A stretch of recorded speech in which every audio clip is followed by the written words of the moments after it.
కాకతీయుల యుగం 1030 నుంచి 1323 వరకు. శాతవాహనుల తర్వాత ఆంధ్రదేశం భౌగోళికంగా తిరిగి ఏకీకృతం అయ్యింది.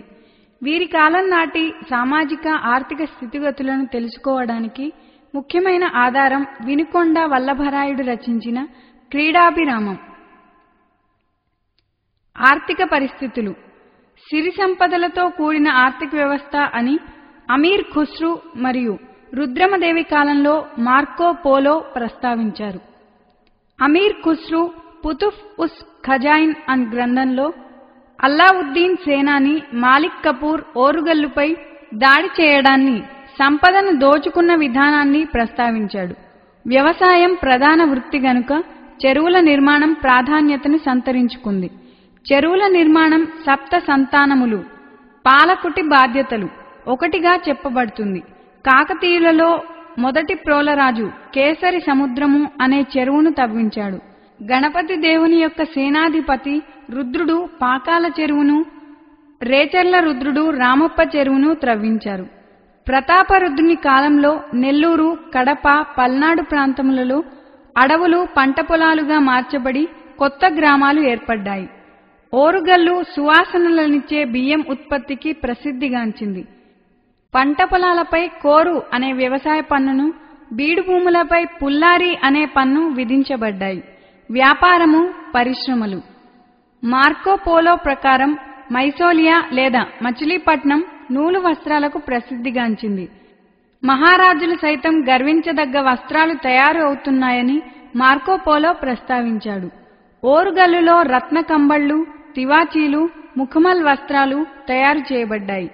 పల్నాటి సీమ మరియు గుత్తి ఇనుము పరిశ్రమకు ప్రసిద్ధిగాంచాయి. త్రిపురాంతకంలో ఉన్న పంచలోహ స్తంభాన్ని పల్నాటి బ్రహ్మనాయుడు ప్రతిష్ఠించినట్లు పల్నాటి వీరచరిత్ర తెలుపుతోంది. నిర్మల్లో తయారైన కత్తులు డెమాస్కస్కు ఎగుమతి చేయబడ్డాయి. గోల్కొండలో వజ్రాల గనులు ఉన్నట్లు మార్కో పోలో తెలియజేశాడు. విదేశీ వాణిజ్యానికి ప్రకాశంలోని మెటుపల్లి రేవుపట్టణం, నెల్లూరులోని కృష్ణపట్నం, కృష్ణాలోని హంసలదీవి మరియు మచిలీపట్నంలో ప్రధాన కేంద్రాలైనాయి. వాణిజ్య సామాగ్రిలో భూసీ భాండము అనగా ధాన్యములు, కొలభాండము అనగా ఆవాలు, మిరియాలు, నూనెలు, మణిభాండము అనగా ముత్యాలు, పగడాలు మిగిలిన వస్తువులని వర్గీకరించబడ్డాయి. ముఖ్యమైన వర్తక శ్రేణులు నకరం, స్వదేశీ, పరదేశీ, ఉభయదేశీ, నానాదేశీ, పెక్కండ్రు. వ్రేగోలు వర్తక సంఘం 500 మంది సభ్యులతో కాకతీయ రాజ్యంలో వ్యాపారం నిర్వహించింది. యాదవులు వర్తక సంఘం వీరభాలంజలు కాకతీయ రాజ్యంలో వర్తకం చేసిన పరదేశీ వ్యాపారులు. నాణములలో గద్వానము అత్యంత విలువైనది. రూక అనగా వెండి నాణం మరియు చిన్నము అనగా ఇత్తడి నాణం చెలామణిలో ఉన్నాయి. సాంఘిక పరిస్థితులు. మతపరంగా తొలి కాకతీయులు జైనాన్ని ఆదరించారు. వేములవాడ, బోధన్, హన్మకొండ, పొట్ల చెరువు, కొలనుపాక ముఖ్యమైన జైన క్షేత్రాలైనాయి. ప్రోలరాజు మంత్రి అయిన భౌతన భార్య మైలమ్మ హన్మకొండలో కదలాయల బసది నిర్మించింది. ప్రోలరాజు హన్మకొండ శాసనం జానేంద్ర ప్రార్థనతో ప్రారంభమవుతుంది. గణపతి దేవుని కాలం నుండి జైనం సమస్యలను ఎదుర్కొంది. సిద్ధేశ్వర చరిత్రను బట్టి హన్మకొండలోని జైనులను గణపతి దేవుడు శిక్షించాడు. గణపతి దేవుడి గురువైన విశ్వేశ్వర శివుడు 36 జైన గ్రామాలను నాశనం చేశాడు. మతపరంగా కాలముఖి శైవము బాగా ప్రచారంలోకి వచ్చింది. గణపతి దేవుని గురువైన విశ్వేశ్వర శివుడు కాలముఖి శైవంను ప్రచారం చేస్తూ గోలకి మఠాలు అను శైవ ఆశ్రమాలను స్థాపించాడు. వైష్ణవము. నెల్లూరు, నందలూరు, తిరుపతి, మాచెర్ల, బాపట్ల, మంగళగిరి, సింహాచలం, శ్రీకాకుళం మరియు శ్రీకూర్మం అనగా శ్రీకాకుళం ప్రధాన వైష్ణవ కేంద్రాలైనాయి. వీరశైవ మరియు వీర వైష్ణవ శాఖల మధ్య వైరం వల్ల బలిజ కులాలు, సాతాను అను కొత్త కులాలు ఏర్పడ్డాయి. వీర వైష్ణవుల కారణంగా పద్మనాయకులు అను కొత్త శాఖ కూడా ఏర్పడ్డది. కుల సంఘాలు సమయములుగా పిలువబడ్డాయి. బ్రాహ్మణ సమయమును మహాజనులని, వైశ్య సమయమును నకరమని ప్రత్యేక పేర్లు ఇవ్వబడ్డాయి. సాంఘిక దురాచారాలైన బాల్య వివాహం, వరకట్నం, ఓలి అనగా కన్యాశుల్కం, నిర్బంధ వైద్యం, సతీ సహగమనం బలపడ్డాయి. వేశ్యావృత్తి ప్రబలిపోయినది. నాటి యువకుల ప్రవర్తనను, దురాచారాలను క్రీడాభిరామం చక్కగా వివరిస్తుంది. సమాజంలో కేవలం రాజసేవ కొరకై వినియోగించబడ్డ లెంకలు అను కొత్త సామాజిక వర్గం ఏర్పడింది. విద్యా కేంద్రాలుగా విద్యా మండపములు ఏర్పడ్డాయి.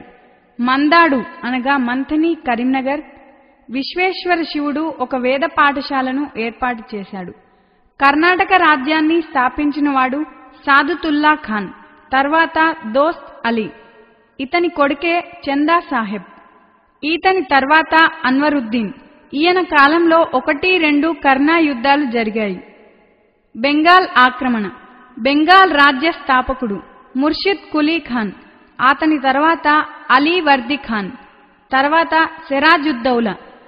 ఈయన 150 మందిని బంధించాడు. తర్వాత వరుసగా మీర్ జాఫర్, మీర్ ఖాసం, నజరత్ బెంగాల్కు రాజ్యస్థాపకులుగా ఉన్నారు. బెంగాల్లో రాజ్యం స్థాపించింది ముర్షిద్ కులీ ఖాన్. ఆ తర్వాత షుజావుద్దీన్, సర్ఫరాజ్ ఖాన్, అలీ వర్ది ఖాన్లు ఇతని తర్వాత నవాబులుగా పనిచేశారు. భాషా సాహిత్యం. సంస్కృతంలో శాసనములు విస్తృతంగా లెక్కించబడ్డాయి. పాకాల శాసన రచయిత అయిన కవిచక్రవర్తి గణపతి దేవుని ఆస్థాన కవి. కాకతీయ రుద్రుడు స్వయంగా నీతిసారంను సంస్కృతం మరియు తెలుగులోనూ రచించాడు.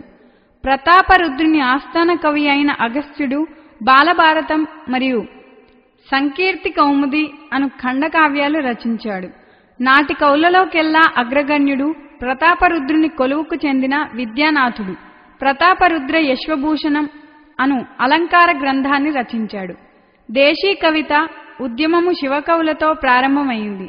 ఈ ఉద్యమానికి ఆద్యుడు పాల్కూరి సోమనాథుడు. పండితారాధ్య చరిత్ర, బసవ పురాణం అనే ద్విపద కావ్యాలను, అనుభవసారం అనే పద్యకావ్యాన్ని మరియు విషదీప శతకంను రచించాడు. సోమనాథుని యొక్క ద్విపద కావ్యాలే తెలుగు భాషలో మొదటి స్వతంత్ర కావ్యాలైనాయి. తిక్కన శిష్యుడైన మారన మార్కండేయ పురాణాన్ని తెలుగులో రచించాడు. కేతన తెలుగులో రచించిన దశకుమార చరిత్ర మొదటి కథాకావ్యంగా ప్రసిద్ధిగాంచింది. అదేవిధంగా కేతన ఆంధ్ర భాషాభూషణం అనే తెలుగు వ్యాకరణ గ్రంథాన్ని కూడా రచించి వ్యాకరణం లేని లోటును తీర్చాడు. మంచెన కేయూర బాహు చరిత్రను రచించాడు. బద్దెన నీతి శాస్త్ర యుక్తావళి మరియు సుమతి శతకాన్ని రచించాడు. శివదేవుడు పురుషార్థ సారం రచించాడు. త్రిపురాంతకుడు సంస్కృతంలో రచించిన వీధి నాటకం ప్రేమాభిరామం ఆధారంగానే వినుకొండ వల్లభరాయుడు తెలుగులో క్రీడాభిరామం రచించాడు. గోన బుద్ధారెడ్డి రంగనాథ రామాయణం తెలుగులో మొదటి ద్విపద కావ్యంగా గుర్తింపబడ్డది. సంగీతం, నృత్యం ఈ రెండు లలిత కళలు గణనీయంగా అభివృద్ధి చెందినట్లు కాకతీయుల శిల్పకళలో కనిపిస్తుంది. జయవసేనాని వాద్య రత్నావళి, నృత్య రత్నావళి మరియు గీత రత్నావళి అను సంగీత నాట్య గ్రంథాలను రచించాడు. వాస్తు శిల్పం. కాకతీయుల గుర్తు స్తంభ తోరణాలు. కాకతీయుల ప్రోలరాజు కాలంలో హన్మకొండలోని సిద్ధేశ్వర ఆలయము, పద్మాక్షి ఆలయము, ఓరుగల్లులోని స్వయంభూ శివుడు ఆలయాలు మరియు కేశవాలయమును నిర్మించారు. ఎత్తైన అధిష్టానములపై నిర్మాణములు, సుందరమైన శిల్పములతో మరియు నగీషీతో కూడిన స్తంభములు, స్తంభ తోరణములు కాకతీయుల వాస్తుశైలిలో ముఖ్య లక్షణాలు. క్రీస్తు శకం 1162లో కాకతీయుల రుద్రుడు హన్మకొండలో 1000 స్తంభాల గుడిని నిర్మించాడు. నాటి శిల్పకళా ప్రావీణ్యానికి ఇది ప్రధానమైన ఉదాహరణ. రామప్ప చెరువు గట్టున రేచర్ల రుద్రుడు నిర్మించిన పాలంపేట దేవాలయం కాకతీయుల నిర్మాణంలోకెల్లా అత్యంత అందమైనది. ఈ నిర్మాణాలను చేపట్టిన శిల్పి చంద్రభూషణుడు. నీటిలో తేలే ఇటుకలను కూడా ఈయనే సృష్టించాడు. చిత్రలేఖనం. ఓరుగల్లులో 1500 మంది చిత్రకారులు ఉన్నట్లు ప్రతాప చరిత్ర తెలియజేస్తోంది.